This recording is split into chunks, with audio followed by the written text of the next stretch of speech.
Assalamualaikum warahmatullahi wabarakatuh. Saya Tuan Rosnida Natasha binti Tuan Abdul Rahman, nombor matrik 071814. Saya akan mengupas tajuk penggunaan ubat-ubatan dalam Islam. Penggunaan ubat-ubatan mestilah mengikut konsep halal haram dalam Islam. Menurut Al-Quran, semua makanan bersih dan baik adalah halal. Oleh itu, hampir semua makanan daripada tumbuhan dan haiwan adalah halal, kecuali yang diharamkan pengambilannya. Contohnya bangkai, darah, alkohol, dadah dan sebagainya. Oleh itu ubat-ubatan yang halal mestilah mengikut syarat-syarat yang ditetapkan dalam Islam.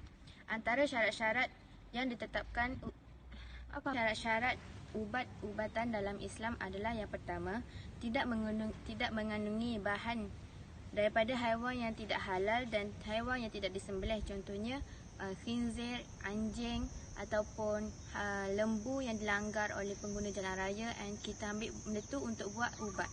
Benda tu tidak boleh melakukan dalam membuat ubat-ubatan. Yang nombor dua adalah tidak mengandungi bahan yang dihukum sebagai najis mengikut hukum syarat. Contohnya tahi, muntah, darah ke ataupun air kencing. Yang ketiga, selamat diguna. Contohnya tidak beracun, tidak merosakkan dan tidak memabukkan. Yang ketiga, tidak disedia, diproses atau dihasilkan menggunakan peralatan yang dicemari najis mengikut hukum syarat. Contohnya menggunakan proses dalam membuat sesuatu ubat-ubatan menggunakan bahan yang dicemari najis.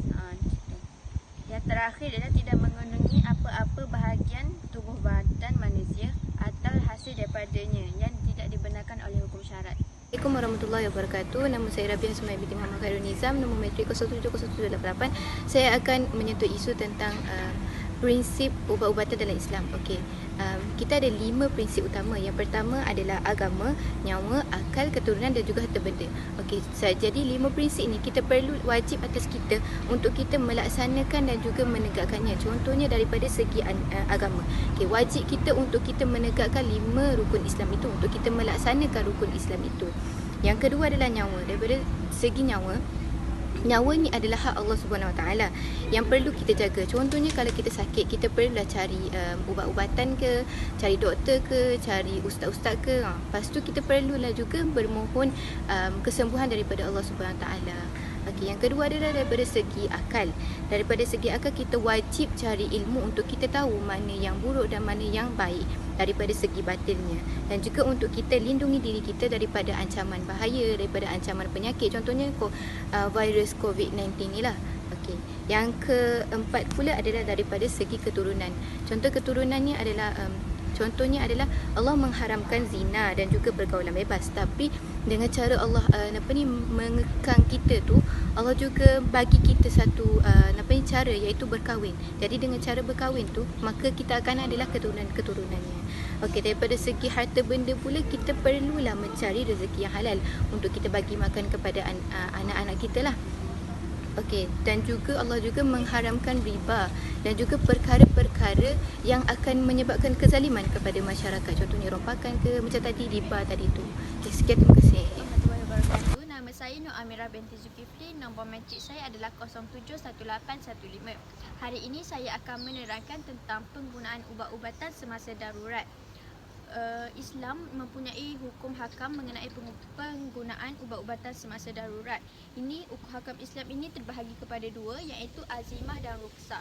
Azimah ini bermaksud ketetapan, manakala ruksah pula bermaksud kelonggaran. Contoh azimah seperti arak, khinzir dan kewajipan berpuasa.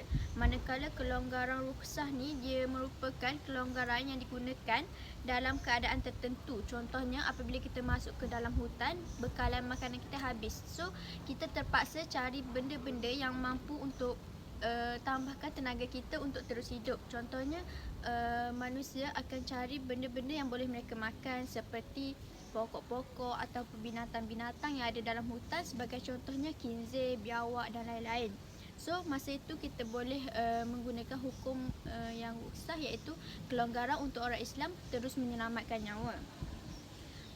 Oleh itu umat Islam ni wajib berpegang dengan hukum azimah melainkan apabila wujud keadaan darurat yang memaksa mereka untuk memakan sesuatu yang haram ataupun melakukan sesuatu yang haram demi menyelamatkan nyawa, harta benda, agama dan lain-lain.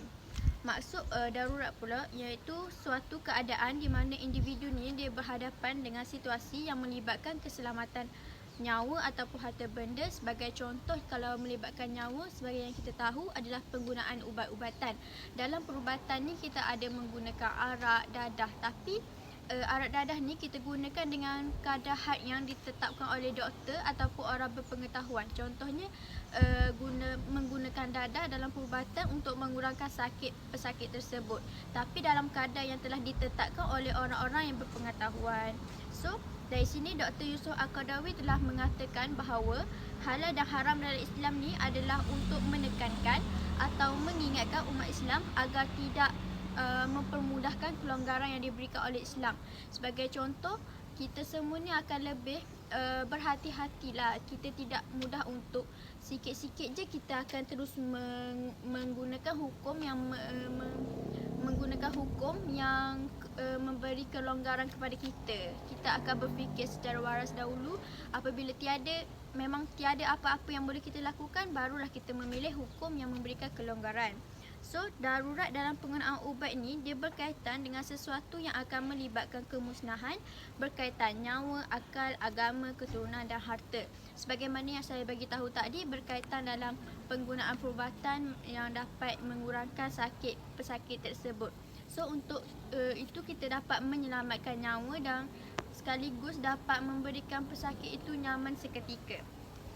So, yang seterusnya, pengambilan yang haram itu sekadar keperluan sahaja.